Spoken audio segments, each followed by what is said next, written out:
The process begins with a hard alloy cutting tool, slicing the aluminum to create a raw blank. These blanks are sized to match the specifications of a single wheel.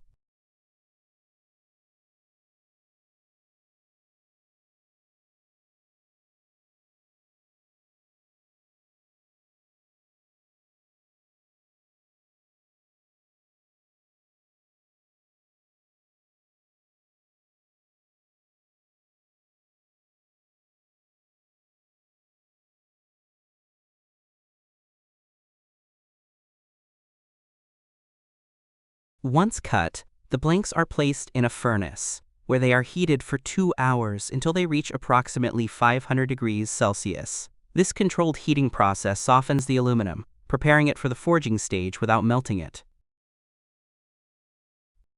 A rotary forging machine then applies immense pressure, up to 4,000 tons, to the softened aluminum blank. This force reshapes the material into a thin disc, while also altering its molecular structure, significantly enhancing the wheel's strength and durability.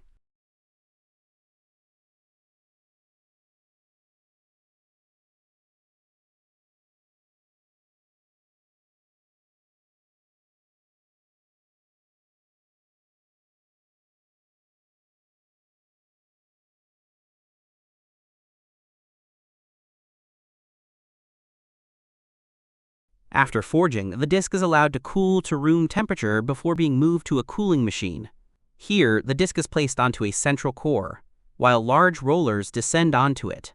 This process, akin to pottery shaping, gradually forms the aluminum into the recognizable wheel shape. A cooling liquid, usually used to reduce friction, is sometimes omitted for demonstration purposes to show how the metal stretches and reshapes under the rollers.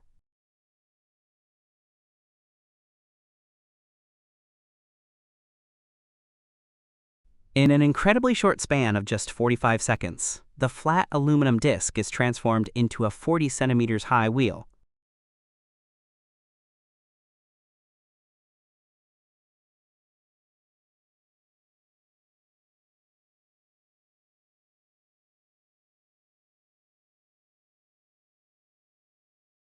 Following the shaping process, the wheel rims are reheated to 530 degrees Celsius in another furnace. This step further strengthens the aluminum and refines its molecular composition. Immediately after heating, the wheels undergo a rapid quenching process in cold water. This sudden cooling locks in the new molecular structure, making the wheels even more durable and resistant to wear.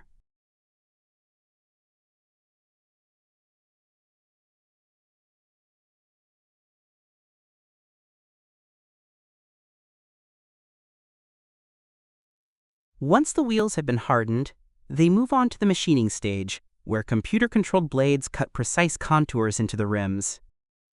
A small milling machine carves out the spoke design, not only adding aesthetic value but also improving functionality.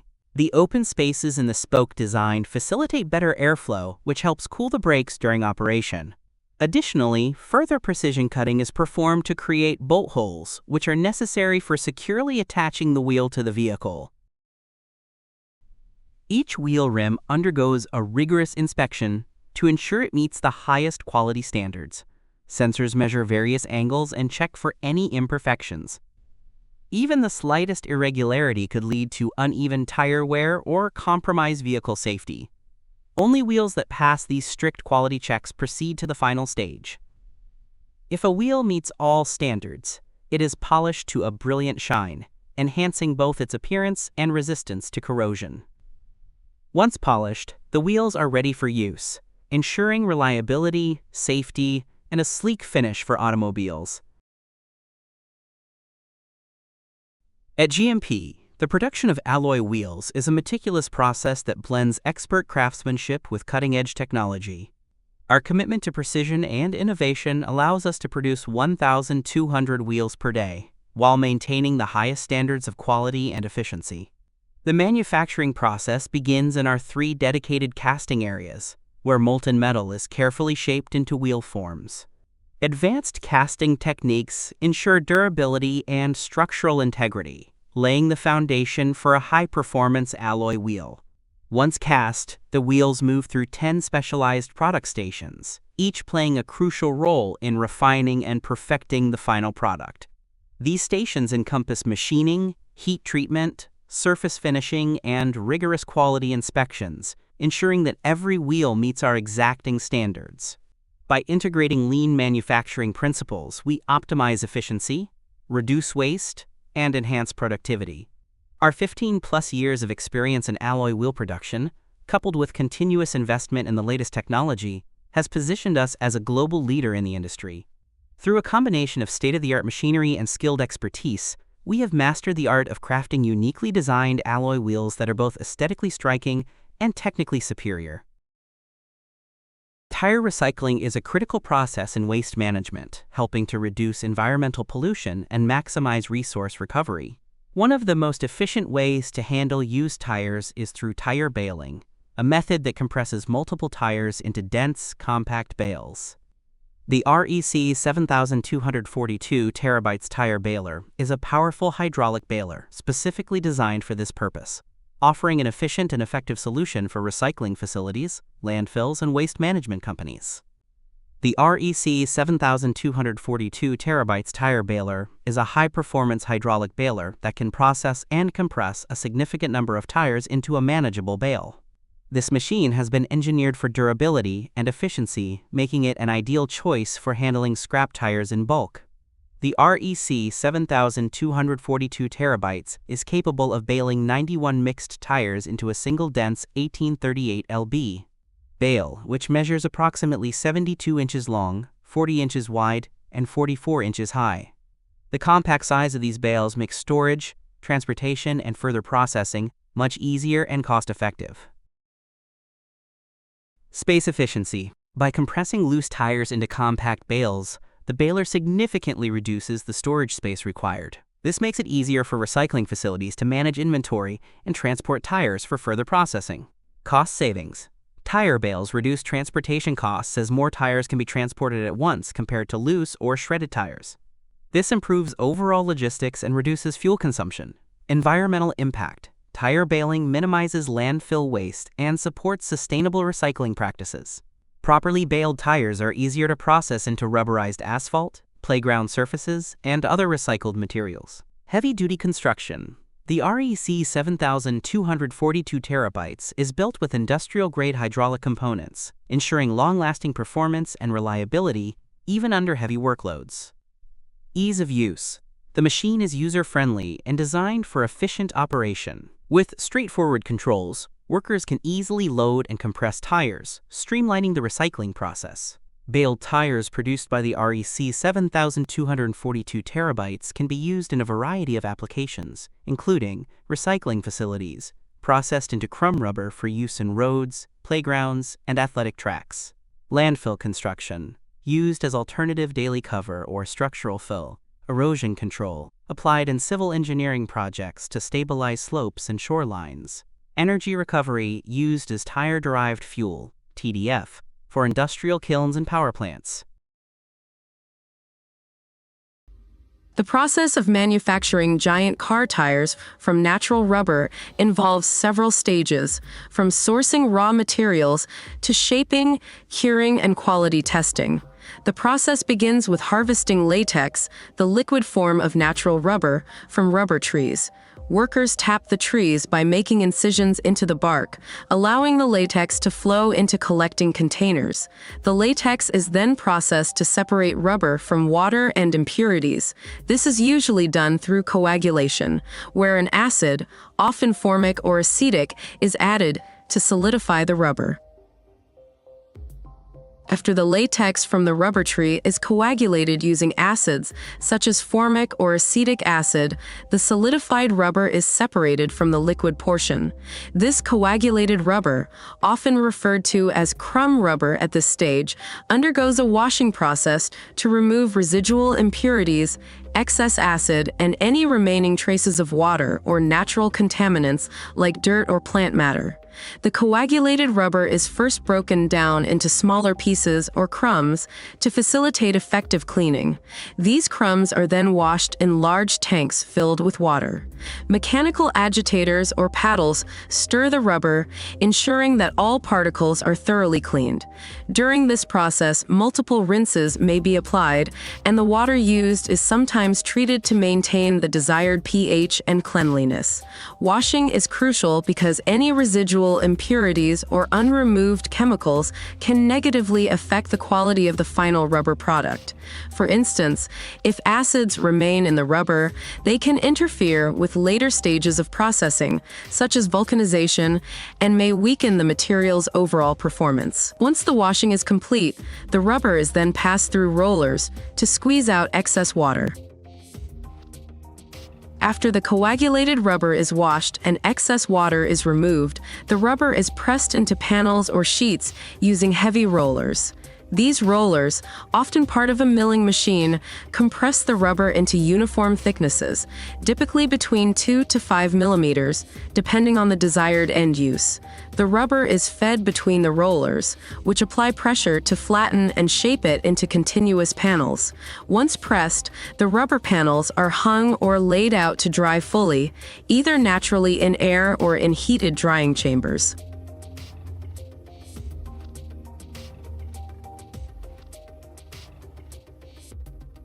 Ribbed smoke sheets, RSS, are a specific form of processed natural rubber that has gained prominence in the rubber industry due to their excellent quality and usability in various applications, including tire manufacturing. After coagulation and washing, the rubber is shaped into sheets, which are then subjected to a drying process that significantly influences their properties. To create RSS, the rubber sheets are typically hung on wooden or metal racks in a smokehouse. The smoke from burning wood, often a combination of hardwoods, infuses the rubber with additional preservatives and enhances its durability.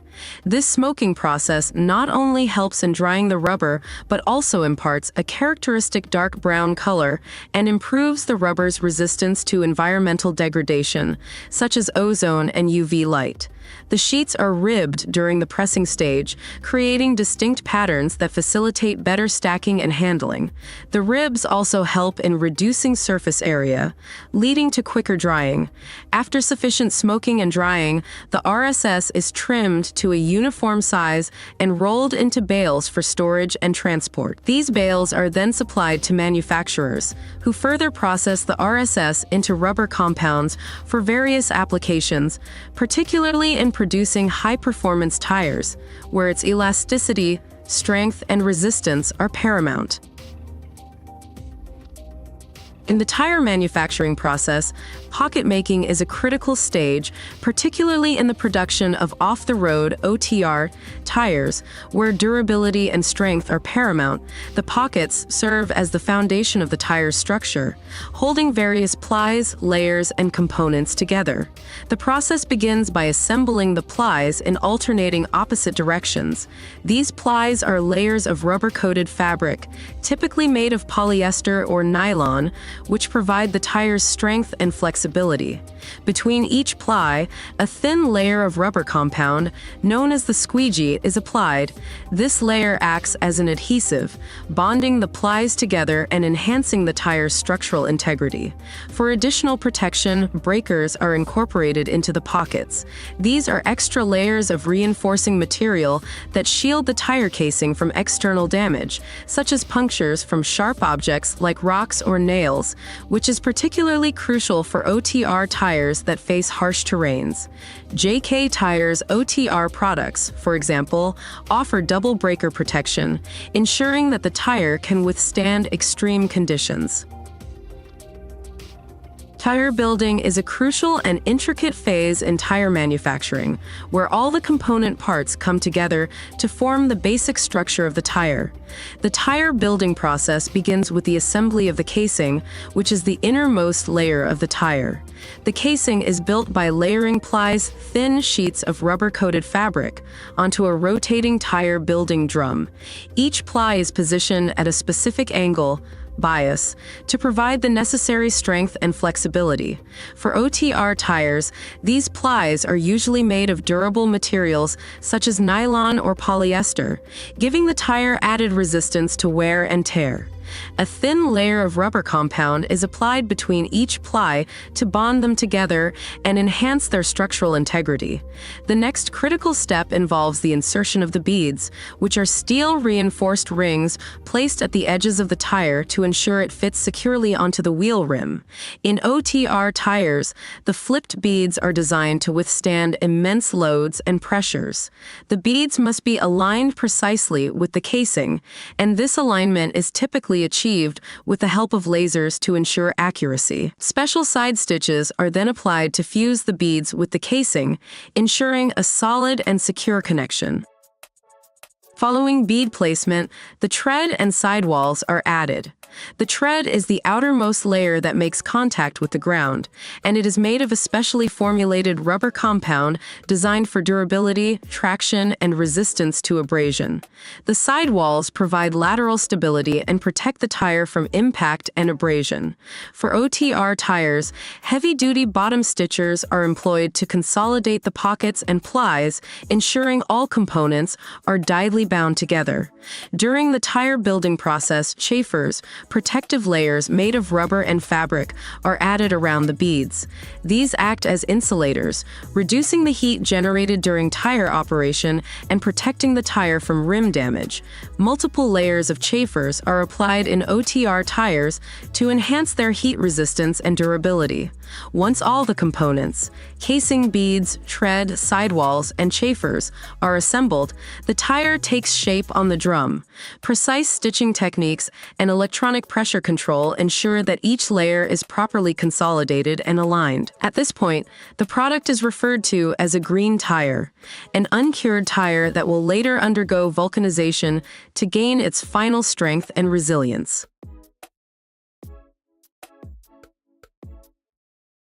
Curing is a vital stage in tire manufacturing, where the green tire, an uncured tire composed of assembled layers, undergoes a chemical transformation called vulcanization. This process gives the tire its final strength, flexibility, and durability by cross-linking rubber molecules. During curing, the green tire is placed into a curing press or mold, which is designed to imprint the tread pattern and sidewall markings onto the tire. The mold is closed tightly around the tire, and high-pressure steam or hot water is pumped into an internal bladder within the tire. This bladder expands, pressing the tire against the mold to shape it while simultaneously heating it to initiate vulcanization. The curing process involves heating the tire to temperatures between 140 to 160 degrees Celsius, 284 to 320 degrees Fahrenheit, for a specific duration, typically around 15 to 60 minutes, depending on the tire size and type. The heat activates sulfur compounds within the rubber, triggering the vulcanization reaction. This process strengthens the rubber by forming cross-links between the rubber's polymer chains, improving the tire's resilience, elasticity, and resistance to heat and wear. The process begins with tilt casting, a method used for creating the basic structure of alloy wheels. In this process, molten aluminum is poured into a mold via a tilt casting machine. The machine tilts gradually, ensuring an even flow of metal, reducing defects, and improving the structural integrity of the wheels.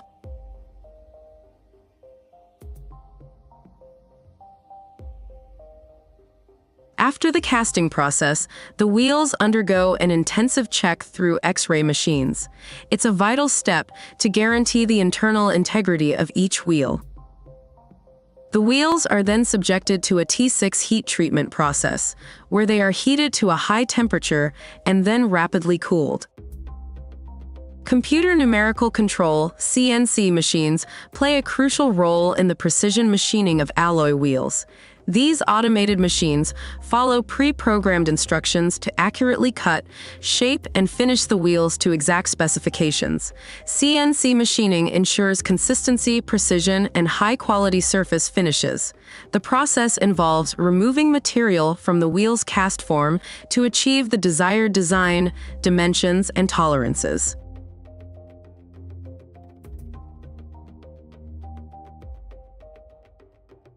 Next, the wheels are tested for any air leakage. This process ensures that the alloy wheel is airtight and fit for its intended purpose. To ensure a smooth ride, the wheels undergo static balancing tests. This test measures any imbalance in the wheel's weight distribution, which could cause vibrations during driving. Once the structural checks are completed, the wheels are subjected to sandblasting. This process involves cleaning the wheel's surface by blasting it with fine particles, removing any impurities, and creating a smooth surface for painting and coating. The next step is the application of a base coat through an automatic wet paint line. After the wet paint line, the wheels go through an automatic powder coating process. This adds another layer of protection to the surface of the wheels, making them resistant to corrosion, scratches, and environmental factors. The wheels then go through mirror face machining, a process where the face of the wheel is precision machined with diamond-cut tools. This gives the wheels a shiny, mirror-like finish that enhances their aesthetic appeal. To achieve a high-gloss metallic finish, the wheels are subjected to sputtering in a chrome machine. This process applies a thin layer of chrome, which adds both protection and a striking appearance to the wheel surface. The final wheels undergo stringent testing in the Quality Control Lab, adhering to global standards such as TÜV and VIA. Dimensional accuracy is critical for ensuring that the wheels fit properly on vehicles. This test subjects the wheels to simulated forces experienced during cornering and driving. Finally, the wheels undergo dynamic radial testing, which simulates real-world driving conditions. This test checks the wheel's ability to endure road impacts and other dynamic forces while maintaining structural integrity. The intensive final visual and appearance control is the last quality inspection step, where each alloy wheel is meticulously examined for surface defects, imperfections, and cosmetic flaws. Trained technicians and automated systems check for scratches, dents, or irregularities, ensuring the wheels meet the highest aesthetic and manufacturing standards before packaging.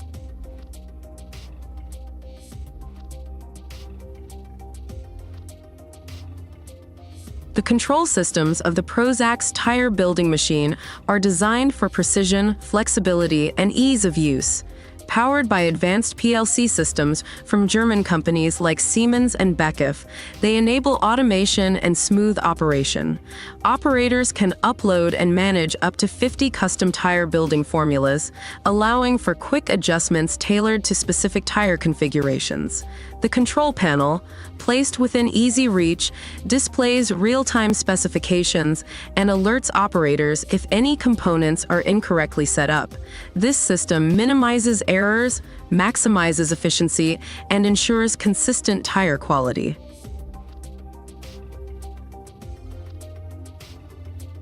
The stitching rollers on the Prozax tire building machine play a critical role in ensuring the seamless adhesion of multiple layers during tire construction. There are two sets of stitching rollers, one for lower stitching and one for upper stitching, which are essential in bonding the carcass plies, strips, and other materials without trapping air.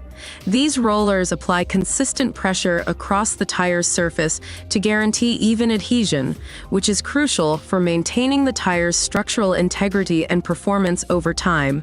Each roller unit is designed to move in multiple directions, typically 3, allowing precise alignment and application of pressure on complex tire geometries, particularly in large radial agricultural tires. This multi-directional capability ensures ensures that every part of the tire's surface is properly stitched, especially in curved or hard-to-reach areas.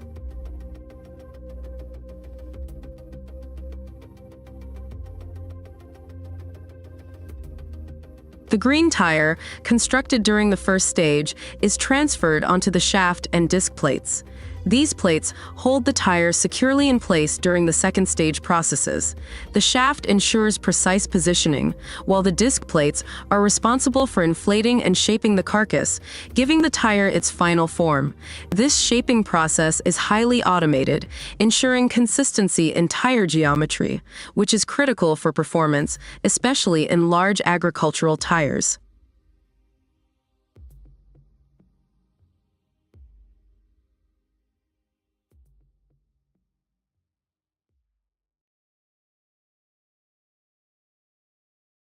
The stitching facility plays a pivotal role in this stage. It ensures the bonding of various layers, such as the breaker and tread, to the carcass. The rollers and the stitching facility move in 3 different directions, providing the flexibility needed to handle different tire sizes and designs. This multi-directional movement ensures that the breaker and tread are evenly stitched onto the carcass without air entrapment, which could compromise the tire's integrity. The facility ensures precision, guaranteeing that all layers are bonded tightly and securely. The breaker servicer is a key component that feeds breaker layers onto the tire.